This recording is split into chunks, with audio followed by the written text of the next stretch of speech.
इस वीडियो में मैं आपको बताऊंगा एक एप्लीकेंट ट्रैकिंग सिस्टम या एटीएस को बाईपास कैसे करें। हेलो, मेरा नाम है Asim Khaji and I am the founder of Data Binaries. तो सबसे पहले समझते हैं ये एप्लीकेंट ट्रैकिंग सिस्टम या एटीएस क्या होता है और ये कैसे काम करता है। आज की डेट में अगर कोई भी कंपनी कोई जॉब पोस्ट करती है तो वो अपने कैंडिडेट्स को शॉर्टलिस्ट किसी सॉफ्टवेयर के थ्रू करती है। इस सॉफ्टवेयर को बुलाया जाता है एप्लीकेंट ट्रैकिंग सिस्टम या एटीएस। आप चाहे कंपनी की वेबसाइट के थ्रू अप्लाई करें या किसी जॉब पोर्टल के थ्रू अप्लाई करें, आपका रिज्यूमे हमेशा स्क्रीन किसी एटीएस के थ्रू ही होगा। एक रिसर्च बताती है कि 99% Fortune 500 companies applicant tracking system या एटीएस यूज करती है कैंडिडेट्स को स्क्रीन करने के लिए। तो आपके लिए एक एटीएस फ्रेंडली रिज्यूमे बनाना क्यों जरूरी है? Indeed.com की रिसर्च बताती है कि 75% क्वालिफाइड कैंडिडेट्स सिर्फ इस वजह से रिजेक्ट हो जाते हैं क्योंकि उनका रिज्यूमे एटीएस फ्रेंडली नहीं होता है। तो अगर आप भी जॉब के लिए अप्लाई कर रहे हैं लेकिन आपको कोई कॉल नहीं आ रहा है, तो आप आगे दिए गए टिप्स को यूज करके अपने रिज्यूमे को एटीएस फ्रेंडली बना सकते हैं। तो आइए जानते हैं अपने रिज्यूमे को एटीएस फ्रेंडली कैसे बनाएं। तो सबसे पहले आपको एक रेज्यूमे प्रॉपरली पहले बनाना है। इसके लिए मैंने रेज्यूमे मेकिंग पे एक डिटेल्ड वीडियो बनाया है। आप उस वीडियो को फॉलो करके अपना रेज्यूमे बना सकते हैं। वीडियो का लिंक डिस्क्रिप्शन में दिया है। Next, readability of resume.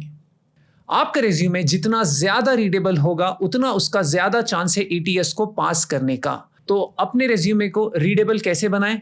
तो सबसे पहले एक स्टैंडर्ड या सिंपल टेम्पलेट यूज करिए। आपका रिज्यूमे जितना ज्यादा सिंपल होगा उतना ज्यादा वो एटीएस के लिए रीडेबल होगा। तो सिंपल टेम्पलेट्स यूज करिए। रेज्यूमे को एक टेक्स्ट एडिटर में एडिट करिए, जैसे कि माइक्रोसॉफ्ट वर्ड या फिर गूगल डॉक्स। रेज्यूमे को कभी भी कोई इमेज एडिटर में एडिट मत करिए, जैसे कि कैनवा या फिर फोटोशॉप या इलस्ट्रेटर। जब आप अपना रेज्यूमे इन इमेज एडिटर्स के थ्रू एडिट करते हैं तो आपका रेज्यूमे इमेज फॉर्म में आता है और एटीएस इमेजेस को रीड नहीं कर पाता और उसको वो रिजेक्ट कर देता है। एक टिप, अगर आपको चेक करना है आपका रेज्यूमे रीडेबल है या नहीं है, तो आपको क्या करना है, अपना रेज्यूमे ओपन करना है, कोई भी टेक्स्ट उसमें सेलेक्ट करिए और देखिए कि क्या वो selected text as it is किसी डॉक्यूमेंट फाइल में कॉपी करके पेस्ट हो रहा है। अगर वो एज इट इज पेस्ट हो रहा है मतलब वो रीडेबल है, और अगर वो पेस्ट एज इट इज नहीं हो रहा है तो वो रीडेबल नहीं है।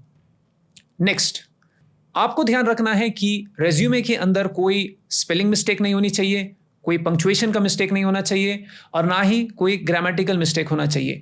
ये सभी चीज़ें वो सॉफ्टवेयर चेक करेगा और इसमें अगर कोई भी चीज़ अगर निकल के आएंगी तो आपका रेज्यूमे वहीं पर रुक जाएगा। नेक्स्ट, रेज्यूमे पे कभी भी किसी भी टाइप के शॉर्ट फॉर्म्स या एब्रिविएशंस यूज मत करिए। आपको हो सकता है लगे कि ये तो शॉर्ट फॉर्म्स काफी कॉमन है, लेकिन आपका एटीएस उसको रीड नहीं कर पाएगा और उसको रिजेक्ट कर देगा। Next, include right keywords. ATS जो मेन चीज है जिसके ऊपर से फिल्टर आउट करता है वो है कीवर्ड्स। तो आपको अपने रिज्यूमे में करेक्ट कीवर्ड्स इंक्लूड करना बहुत जरूरी है। ये कीवर्ड्स आप जॉब डिस्क्रिप्शन से निकाल सकते हैं और आपको एक चीज ध्यान रखना है कि हर जॉब के लिए आपको हर बार वो कीवर्ड्स निकालने होंगे और वो कीवर्ड्स अकॉर्डिंगली रिज्यूमे में डालने होंगे। ये एफर्ट्स आपको लेना होगा अगर आप एटीएस को बाईपास करना चाहते हैं। नेक्स्ट, रेज्यूमे एक क्रोनोलॉजिकल ऑर्डर में बनाइए। क्रोनोलॉजिकल ऑर्डर का मतलब यह है कि जो आपका जो लेटेस्ट एक्सपीरियंस है वो सबसे ऊपर, उसके बाद वाला उसके नीचे, उसके बाद वाला उसके नीचे एंड सो ऑन। जब आप अपना एक्सपीरियंस मेंशन करेंगे तो आपके लिए बहुत जरूरी है आप अपना कंपनी नेम प्रॉपरली मेंशन करें, आपका डेजिग्नेशन प्रॉपरली मेंशन करें और आपका जो टेन्योर है वो भी क्लियरली, उसके डेट्स एकदम क्लियरली मेंशन होने चाहिए। लेट्स से फॉर एग्जांपल आप 10 जनवरी 2021 से उस कंपनी में काम कर रहे हैं, तो आपको ऐसे नहीं लिखना है 10 Jan 21। ये रॉन्ग तरीका है, एटीएस उसको नहीं रीड कर पाएगा। आपको या तो ऐसे लिखना होगा 10 January 2021 या फिर 10/01 2023। तो जो शॉर्ट फॉर्म्स है जैन, ऑक्ट, एनओवी, नोव, ये सब आपको नहीं लिखना है, आपको पूरा लिखना है लेटर। हो सकता है एटीएस में ये शॉर्ट फॉर्म्स एब्रीविएशंस सही से मेंशन्ड ना हो, तो उसका रिस्क हमको नहीं लेना है। और अगर आप करंटली वहां पर काम कर रहे हैं तो डेट के आगे आपको टिल डेट्स ऐसे क्लियरली लिखना है। You have to mention that very clearly there. Next, resume बनाते टाइम हमेशा स्टैंडर्ड फॉन्ट्स को यूज करिए। और स्टैंडर्ड फॉन्ट्स का मतलब है जितने भी क्लासिकल सैंस फॉन्ट्स है जैसे कि Arial, Calibri, Times New Roman या फिर कोई भी सैंस फॉन्ट, तो फैंसी फॉन्ट्स कभी भी यूज मत करिए, हो सकता है आपका एटीएस उसको प्रॉपरली रीड ही ना कर पाए। Next, never use complicated formatting. Complicated formatting में क्या क्या आता है? सबसे पहले इमेजेस। तो आपके रेज्यूमे पे आपको फोटो नहीं डालना है, अपनी फोटो या कोई और फोटो रेज्यूमे पे मत डालिए। अगर आपने कोई सर्टिफिकेशन किया है और उसका एक लोगो या ग्राफिकल बैज है तो वो वहां पर मत मेंशन करिए। सर्टिफिकेशंस मेंशन करने की जगह है लिंक्डइन या आपका कोई पोर्टल, आपको वो लोगोस या ग्राफिकल आइकॉन्स अपने रेज्यूमे पे नहीं डालने हैं। आपका एटीएस उसको रीड नहीं कर पाएगा और रिजेक्ट कर देगा।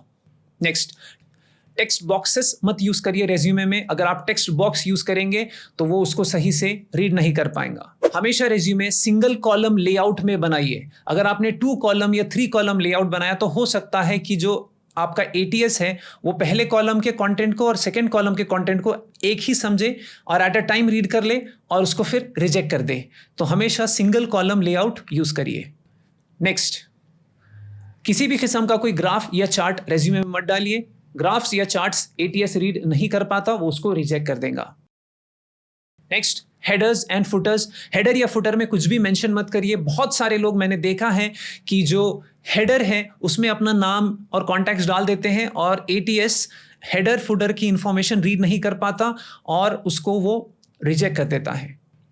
Next, never use embedded hyperlinks. Embedded hyperlinks का मतलब यह है कि लेट्स से कि फॉर एग्जांपल आपका लिंक्डइन का अकाउंट है, आपने लिंक्डइन के अकाउंट का यूआरएल रेज्यूमे में मेंशन किया। अब वो जो लिंक है वो क्लिकेबल लिंक है, मतलब आपने रेज्यूमे पे जब उस पर क्लिक किया तो वो रिडायरेक्ट होता है लिंक्डइन के ऊपर। इसको बोला जाता है एम्बेडेड हाइपरलिंक। तो I am not stopping you to enter the URL in the resume. आप रेज्यूमे में यूआरएल मेंशन करिए, बस वो क्लिकेबल नहीं होना चाहिए, वो हाइपरलिंक नहीं होनी चाहिए, वो एज अ टेक्स्ट फॉर्म में होना चाहिए। इसको आप चेक ऐसे कर सकते हैं, जब आपका रेज्यूमे बन जाएगा तो रेज्यूमे को ओपन करिए एडिटर में और फिर वहां क्लिक करके देखिए। अगर क्लिक होकर वो ओपन हो रहा है मतलब वो अभी भी हाइपरलिंक के फॉर्म में है, तो आपको उसका हाइपरलिंक डिसेबल करना है और वो सिर्फ एक टेक्स्ट जैसा दिखना चाहिए।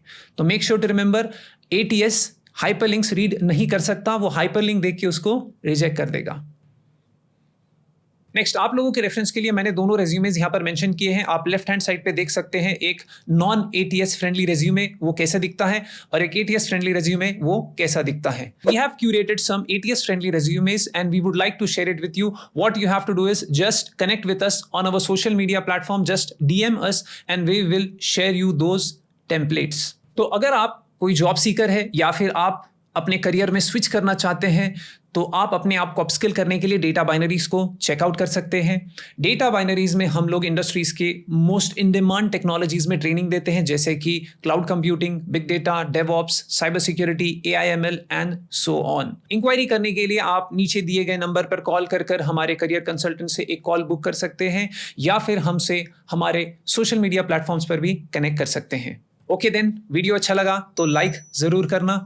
अगर आप के कोई फ्रेंड्स है या फैमिली मेंबर्स हैं जो जॉब सर्च कर रहे हैं तो आप उनसे ये वीडियो शेयर करिए ताकि उनको भी अवेयरनेस हो कि एक एटीएस क्या होता है और एक एटीएस फ्रेंडली रेज्यूमे कैसे बनाया जाता है। Do let me know about your thoughts in the comment section and make sure to subscribe and ring that bell icon.